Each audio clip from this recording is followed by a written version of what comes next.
হ্যাঁ পুলিশকে ফোন দেবো। প্লিজ আমাকে ক্ষমা করে দাও, প্লিজ প্লিজ আমাকে ক্ষমা করে দাও, প্লিজ। কেটা আম পড়েছে?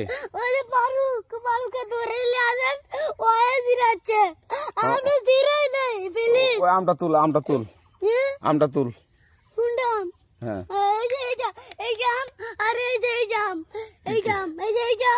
ওরা জিরে দিছে, আপনি জিরে নেই, প্লিজ।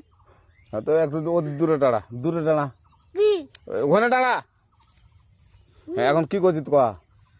ফারুক না, আমরা কিবা বলছি, আমরা রাস্তা দিয়ে বললাম বলে আমরা স্কুল যাবো, কটা বস্তা দেখি ওই বাগানে ঢুকলে দিয়ে না আমাকে একটা দুইটা আম ছিঁড়ে দিল। কেটে আম ছিঁড়ে দিল? ওই যে ফারুক এলো না, ফারুক কোথাকার রে? ওই যে ওঠি ঘর। কোন টাকার ফারুক? ওই এনে দিল না,